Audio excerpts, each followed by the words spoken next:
I'm delighted to introduce you to my next guest for a whole heap of reasons. Not least, I think, Daniel Chandler, author of Free and Equal, What Would a Fair Society Look Like? Do you describe yourself as a philosopher? No, I describe myself as a philosopher and an economist. Yes, and actually, that's really important for crucial what the distinction. book is about. Yes, indeed it is. Yeah, the book is partly trying to set out some values that can help us think about where it is that we want to head as a society, but crucially to combine those with practical ideas for how we can, fix our democracy, change our economy, and so on. I did the module of philosophy and economics at the LSE, where you're currently doing your PhD, and I did it just over 30 years ago. I never understood why it was so important to put them together like that until you said so. Thanks for that. Better late than never. Another reason why I'm so pleased you're here is that your book, which is brilliant, also returns to the work of from my own studies, the philosopher who I've long thought has pretty much the solution to almost everything. John Rawls. Listeners to the programme will be familiar with the veil of ignorance. It has a number of different names, doesn't it? And the third reason why is that you come from the position that tinkering at the edges is no longer even a vaguely adequate response to the situation in which we find ourselves, which breaks down into a sort of democratic collapse, epic economic unfairness, and for me at least, a sense that there's a sort of sense abroad that everything actually does have to be this way, which you furiously reject. Yeah, and that's really the central, the thing I would want people to take away from the book really is a sense of possibility about the different ways that we could organise our society. I think there's a lot of pessimism today, as if kind of any major scheme for reform is somehow doomed to failure. And I really think that isn't the case. And part of the practical part of the book is me basically looking around the world at academia and at things that are happening in the real world and bringing together practical ideas about how we can do things differently, from more ways of engaging citizens in democracy that have happened in Brazil, or completely different way of funding political parties that they have in Seattle, and different ways of organising our economic system too. But sort of sitting behind all of that is, as you mentioned, this philosopher John Rawls, and I think where he comes in is really giving us a framework for having a much bigger perspective about where we want to go as a society. And you mentioned this idea called the veil of ignorance. So one of his most famous contributions is this idea that if we want to know what a fair society would look like, and fairness for Rawls is really the central concept at the heart of his theory, if we want to know what that word means, we should imagine how we would choose to organise society if we didn't know which person we would be within it. So whether we would be rich or poor, black, white, gay or straight. And, I think that's just such an incredibly powerful way of thinking. It's also one that everyone can use for themselves. It's not beautiful. Dogmatic. It's a beautiful conceit. Was it absolutely box fresh when he came up with it? That's a good question. I think it pretty much was. Because that was put astonishing in that form. to me. Because usually someone comes up with something and you can see the echoes of Aristotle, or you could see the echoes of Kant. Yeah. But for Rawls, for a 20th century philosopher to come up with something so beautifully simple and powerful, but actually completely original. Yeah. No, I think it was a sort of stroke of genius, and is maybe, it's at the heart of why he is considered to be, by a long way, the most important political philosopher of the last 100 years. Among students of political philosophy, but not necessarily among measures of impact. No, exactly. So I think within academia, he's up there with the likes of Plato and Hobbes and Kant. In politics, I think hasn't been paid that much attention to, and really the purpose of my book is to try to change that and to show that if we take his ideas seriously, they point towards a very different way of doing things.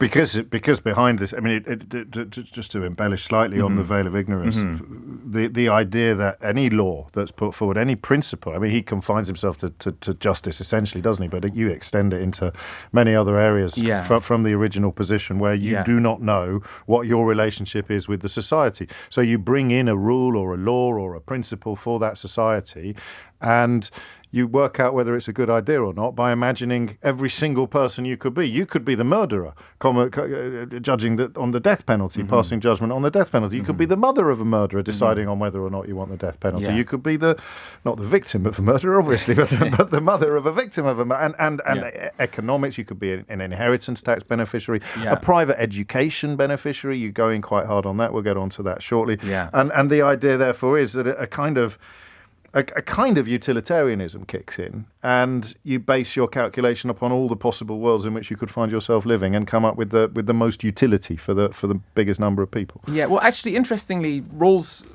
he doesn't describe his ideas as utilitarian, and part of what so utilitarianism is the idea that we should just try to maximise the happiness of the greatest number. And actually, where Rawls ends up going with his thought experiment, I mean, in the sense of you're adding up people who you are what not. he's doing is giving you principles like utilitarianism does Yes. that guide your decisions in almost any situation.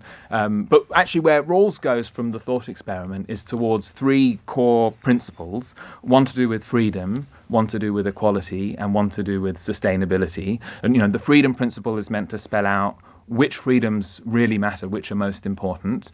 The equality principle tells us how much equality we should be aiming for as a society. And then sustainability one is about what exactly our obligations are towards future generations. And I think it's those principles where his theory starts to get practical, and it's no longer just philosophically interesting but really useful, and it's applying those principles that then gets us to all of the practical ideas in my book. Why do you think he has moved the needle so little? I mean, is it obvious that it's an assault upon the status quo, and the defenders of the status quo hold the levers of power? I mean, I think that probably is a part of it. And, when Rawls was writing in the 70s and 80s, he was putting forward this inclusive and egalitarian vision of liberalism. But at the same time, politics was moving in completely the opposite direction, with Thatcher and Reagan championing a much harsher and more individualistic way of thinking about the world. So I think that's a part of it. But I think the other part is that, Rawls really was a philosopher and not an economist. And he didn't do much to spell out how we could put his ideas into practice. And again, that's where Free and Equal, my book, picks up where he leaves off, I suppose, and really tries practical to... applications. Practical applications. Of the that's really principle. the purpose of the book, exactly, Which is to why follow through. It's so crucial to have the "and" in your academic yes, discipline exactly. of philosophy and we economics. started in the right place. To talk to us a bit about the difference principle, because these are ideas that politicians from, I'll say the left, it's an unhelpful term, have to seek to convey to the public, but they need to be simpler than they sometimes are in the hands of politicians. So the difference principle means you can do anything that's brought in can be prioritizing how it affects the least well off, in a way. Yeah, exactly. So Rawls, his called a core economic principle is, as you say, called the difference principle. It's the idea that inequalities in society are only justified if they benefit everybody, and specifically if they... So there's an inevitability of inequality, Yeah. but you can justify it only by pointing out that although it leaves some people considerably better off than others, it leaves the least well off better off than they would be without it. Exactly. And it's a way, it's a way of moving beyond the sort of pursuit of equality of any cost that you sometimes get on the left, and then the obsession with growth regardless of how it's distributed on the right. It sort of recognises that a degree of inequality can benefit everybody, but actually, that's not going to happen automatically. There's nothing about how markets work, either in theory or in practice, that means that that the benefits of prosperity will be widely shared. And if we take this difference principle seriously, the idea that we should try to benefit the least well off, then we need to actually do that. We need to organise our economy in a way that will achieve. Who would you most like to read it, Daniel? Keir Starmer? Yeah. I guess I hope that these ideas can provide a sense of inspiration, particularly to progressives. But, the book is not a party political book. And actually, I would want politicians from right across the spectrum to read it. I think part of what's so exciting about Rawls is actually the way that his principles are they're not factional, they're not partisan, and they actually do appeal to people right across the political spectrum. And actually one of the most encouraging things about the reception to my book so far is how it's had support, from people on the left like Owen Jones, but also from, conservative MPs like Jesse Norman.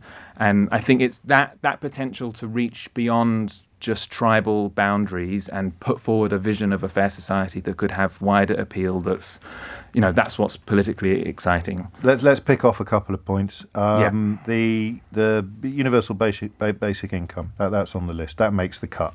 Yes, that does make the cut. And, it's part of a much broader vision for economic justice. And it's a tricky one because I think people have very strong opinions in both directions.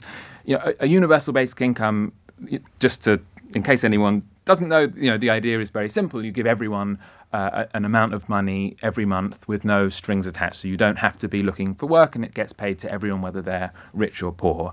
And, obviously that's not the cheapest way to eliminate poverty. The reason why I think a universal basic income is worth considering is the way in which it supports a sense of independence, self-respect and dignity, particularly amongst those who have the least in society. And one of my favourite philosophers who writes about basic income, who's called Philippe van Parijs, he describes the difference between our current welfare system and a universal basic income like this. He says that what we have at the moment is a social safety net in which lots of people end up getting trapped. And a universal basic income is like a floor that everybody can stand on and from which they can, go forward and pursue their own dreams in life. And I think, that really captures the spirit of that proposal perfectly. Well, it's also hard to think of a better example of to prove the efficacy of the original position, isn't it? Because you literally get the entire population of the world got no idea what their economic status is, and say, hey, how about everyone gets a few quid at the beginning of every month just to make sure they've got a roof over their head, food on their table, and a degree of dignity. Who would vote against that? That's a rhetorical question. And finally, there's so much to get through, which is why I'm delighted to recommend the book, to join the long list of extremely august individuals who have already recommended the book, from Stephen Fry and Rowan Williams through to Thomas Piketty and Amartya Sen. The private education thing, something I take personally, because that for me is the heart of the difference between principle and practice. In principle, of course, it should be abolished. In practice, we don't have a veil of ignorance. My dad very much of the view that he wanted for me a golden ticket that had been denied to him, and he'd seen people with my kind of education. I've inherited this belief despite simultaneously holding that in principle it should be abolished. That if you can do it, you will do it, and you should do it. Yeah. And, I think it's really, I do advocate in the book for abolishing private schools, but that isn't meant to be a criticism of parents sending their kids to private schools. I think it's totally understandable. But that's the challenge, isn't it? Yeah. In the situation that we are in, your dad made a perfectly rational and reasonable choice. You want parents to want the best for their kids. It's totally understandable. The problem is with the system that we have. And in that system, 7% of the country go to private schools, and that 7% go on to dominate the upper echelons of basically every elite profession. They account for 2/3 of senior judges, I think nearly half of politicians and newspaper columnists, with all the enormous cultural and political influence that they have, radio presenters too, and 1/3 of business leaders. And, I think what I'm trying to show in the book, I guess, is that the case for abolishing private schools isn't just part of some kind of scary socialist nightmare. There are really impeccably liberal reasons for doing that, and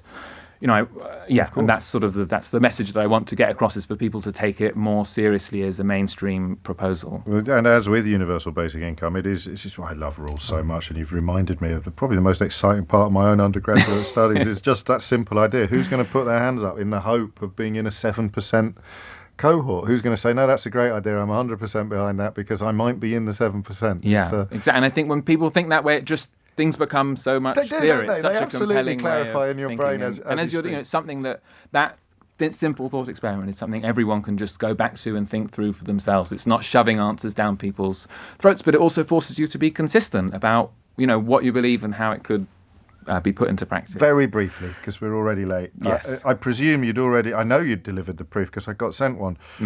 Before Kwasi Kwarteng and Liz Truss got their hands on the levers of power. Yes. Quite pertinent to a lot of what you write about, unexpectedly and unintentionally. Yeah. I mean, in some sense, when I was writing the book, I thought the idea that slashing taxes to boost growth had kind of faded away since the evidence is really overwhelming against it. And I think the hope is that after the spectacular disaster that it led to, that idea can be put to bed. And, you're not subscribing to the school of thought that says it was a brilliant idea, scuppered by the tofu-eating wokerati and the anti-growth coalition. No, I think it was a bad idea made, brought into reality exactly in the way that you would expect. And I should add, with particular reference to Northern European and Scandinavian models, you do offer up a fairly evidence-based account of how you've arrived at that conclusion in the course of the book. Free and equal, what would a fair society look like by Daniel Chandler is out now and is brilliant. It really is. And as you can tell, Daniel's got that rare ability to convey complicated thoughts in a clear and straightforward fashion. I'm just, before you go, because I'm intellectually intimidated by you, I'm going to read a text that proves that I have very clever listeners. Okay, this one just came in and it says, the echo in the veil of ignorance is Locke's tabula rasa, which is an epistemological concept for Locke, but it's not a huge leap to using the idea for forming an ethical system. I love it. What could be better? It's 12:49.